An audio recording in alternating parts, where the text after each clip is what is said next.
Hey everybody, today's review is on Inside Out 2.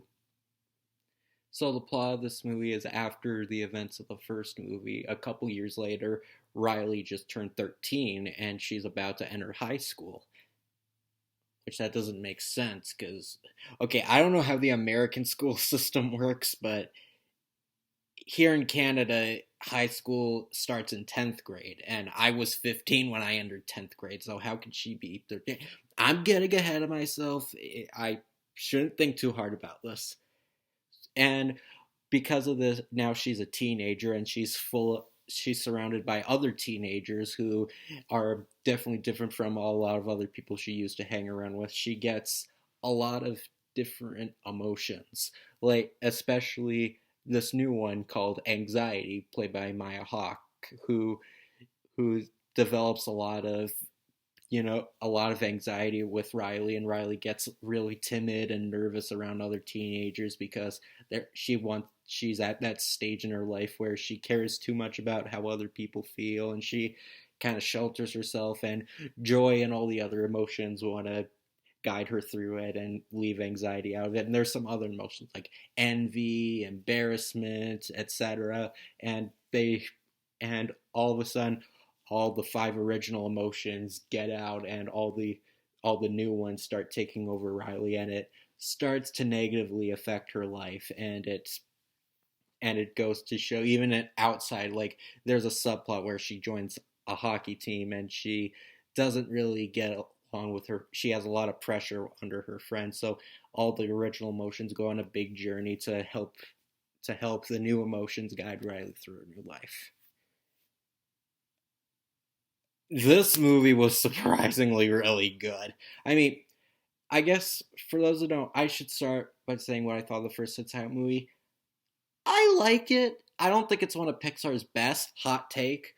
And I mean, when I first saw it, I just thought it was all right. And then I watched it again, or when I watched it in my ninth grade health class, and I liked it a little more. And I don't think it's the masterpiece everyone claims. I wouldn't put it up as one of my favorite Pixar movies, but it's a decent enough movie. This has got to be one of Pixar's best movies in recent years. I really, really liked this movie.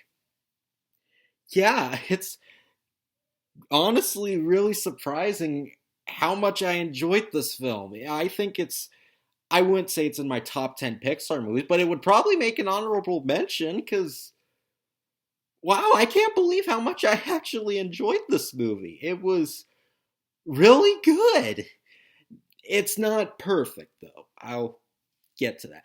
But a lot of the things I think are definitely executed better, and lots of the story, and I think the story is definitely it's a lot more interesting, and it makes you think more about the main character Riley because she's now a teenager. Because the whole theme of the movie is that Riley tries to make a good impression among her friends because everyone knows teenagers when they have that stage where, okay, when you're 13, you kind of have that pressure where you still feel young, you still feel like a kid. Like when you just become a teenager, you don't feel older. So when you're surrounded by other teenagers, you feel a little embarrassed by yourself if you're childlike. And there's a lot of themes revolving around the movie, where Riley tries to try to put away her childish things. Like there's a part where actually all the emotions go into this secret vault which is full of Riley's secrets, and she admits, and one of the secrets is that she enjoys a TV show for very little kids. And I don't mean, when I say very little kids, I literally mean very little kids. Like not a show that looks like something like SpongeBob or whatever. Like a preschool show. And like there's like it's kind of interesting. It's like a 2D animated character, which was kind of cool to see. And lots of the he gets a lot of good jokes in the movie. Like sometimes he even goes up to the camera and asks the viewer, "Do you know such and such?" And just waiting for an ice. Like that was a cute idea. I mean, it definitely shows what it's like when you become 13, where you don't feel any different, and then you start to feel embarrassed. Like I admit this movie was a bit relatable to me when I turned 13, because I admit when I turned 13, I was kind of having a bit of a pre-midlife crisis because I was at that age where I didn't really know what most teenagers liked. I still liked, childish things, and I honestly did get made fun of. I particularly in when I entered 8th grade, I got picked on a lot for liking Teenage Mutant Ninja Turtles. So I was at a point where like I still felt like a kid and I didn't really have the feelings of a teenager. So this movie really kind of hit hard and it really felt a bit relatable to me. I know I often say up just cuz something's relatable that doesn't mean it something doesn't have to be relatable to be good, but it really connected with me. I think that's part of the big reason I thought this movie was better was because I definitely related to it a lot about the pressures of becoming a teenager and just what trying to fit in because lots of the movie even revolves around Riley just trying to fit in and she later joins a hockey team. Like in the beginning she joins a hockey team and she tries to go out with her new friends, but of course, since anxiety takes over, she really has a lot of pressure under her. And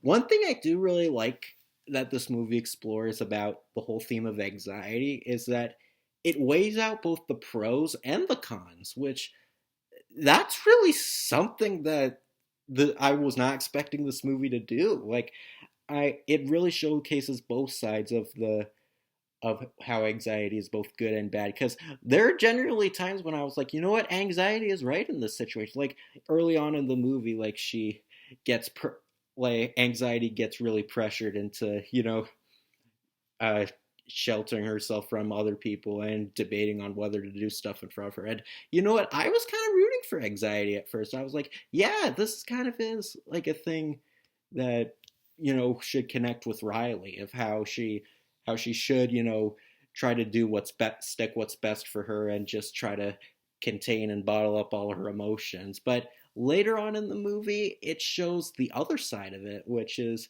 anxiety isn't really that healthy if you continuously stick with it because sometimes it could really ruin your life and ruin your emotions. So I like how they really portray anxiety as something that while under some circumstances it could be helpful, it could also be harmful. So I think that was a pretty rare lesson to teach kids. Anxiety is something that's a bit hard to teach kids. So I think a movie like this is really was really great to see. And yeah, they do focus on a lot of the other emotions too, like embarrassment kind of gets a good moment here and there. Same with envy. Envy kind of does get a laugh here and there, but it doesn't focus on too much of the other emotions. Most of it's about anxiety, and that's kind of the central theme of what made this movie really work. And the animation is, do I even need to say it's a Pixar movie? Of course it's going to look amazing. And like the first movie, just like the first movie, it's very colorful. It has lots of characters with little fun designs and also just the textures on like some of like their skin kind of has fuzz and even lots of them have like glittery hair. Like it's such cool detail and they such fun designs to the point where it's like, wow, they actually personified emotions by giving them designs that stick out. So you really got to give Pixar props for this. And the voice cast, it's almost everyone returns. I mean, Bill Hader doesn't come back as Fear, which funny, I remember just when I was seeing this movie, when I sat down in Fear talk, I was like, that does not sound like Bill Hader. And Mindy Kaling didn't come back as discussed. Let me guess, it's probably because of that stupid Velma show. Imagine turning down Inside Out 2 for Velma. That's a pretty poor choice on you, Mindy. And Maya Hawke is really good as anxiety. Like I do like Maya Hawke from Stranger Things. At first I was like, I don't know, does her personality scream anxiety? But it really works. I think she really does a good job of anxiety, and anxiety is a really good character. Like at first she seems like a villain at first, but at first she seems understandable. Like she's kind of one of those antagonists with understandable motivations, but later on you realize she's not a villain. Like she's just misunderstood and sometimes she just needs to be reasoned with. And that's really, I mean, I guess the first Inside Out, you could argue, yeah, it didn't have a villain either. And this movie doesn't even, this movie's kind of like, this is a weird comparison, but it's like Deadpool 2. I know that sounds weird. Inside Out 2 is like Deadpool 2. I know. That's not what I mean. I don't mean in terms of like the tone and style. I'm talking about the whole theme about how there's no real villain. There's just sort of disagreements. And sometimes it's kind of good for a movie to be like that, to have not a straight up bad guy with unhinged motivations. Sometimes it's about, sometimes lots of problems are revolve around learning on perspectives on motivation and not really just one guy wants to do something that sounds bad. It's so it really does, the whole movie's, like I said, the whole movie's about weighing the pros and the cons, and it's a really good film for kids, and I think adults will get a kick out too. It's not, I guess, because it's a Pixar movie. I guess I show you Pixar movies and Disney movies don't tend to be funny. I mean, there's a chuckle-worthy moment here and there, but this movie isn't really funny per se. But it's still a really good film with a lot of great themes to really think about, and it could even get kids prepared for what teenhood's like. So yeah, I really genuinely surprised how much I enjoyed Inside. I mean, I didn't think it was going to be bad or anything. I was expecting it to be good. I didn't think it was going to be this good, and it's okay. Unpopular opinion, I did really like Cars 2, but aside from Cars 2, I think might be the only Pixar sequel I like more than the first. Because I won't say this is in my top 10 Pixar movies, but it would make an honorable mention. So, Inside Out 2 is a great movie. I really can't believe I'm saying that because given I thought the first one was just fine. So, I was expecting this to be kind of more or less. But this movie was genuinely really good. If this doesn't remain my favorite animated movie by the end of the year, I'll be really surprised. So, Inside Out 2 is a very good movie. If you have time this weekend, I highly recommend checking it out. It's a really good movie and it's really leaves you thinking, and it's very colorful and inventive, and it's everything you'd want in an animated kids film, and it's entertaining for all ages. So, man, I really can't believe I actually enjoyed this movie as much as I did, but hey, it's better to enjoy something than be disappointed. So, yeah, Inside Out 2, it's a really good movie. It's, what more can I say? If you love the first one, I'm sure you'll definitely love this. And even if you're like me and just thought the first one was okay, I still think it's worth a watch out of curiosity's sake. I think you might get a lot out of it. All right. So trailers I got before the movie. I got Mufasa the Lion King again. I still don't know about this.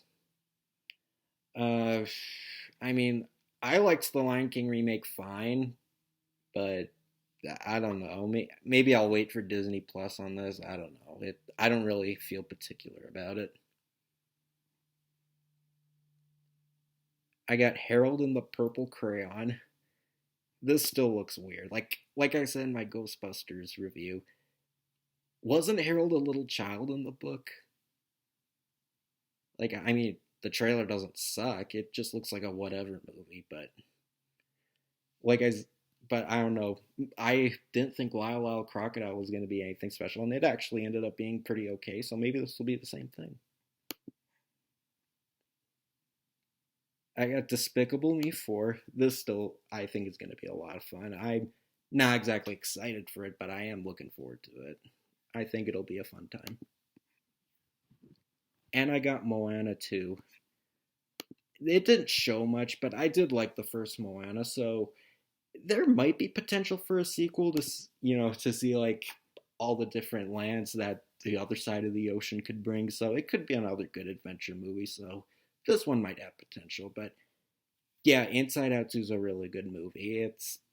I hope it'll be a good enough hit because Disney kind of had a rocky box office last year, but hopefully this will do pretty good. So I think it really deserves it because it's one of Pixar's best movies in recent years. So yeah, Inside Out 2, I can't recommend it enough. So goodbye, everybody.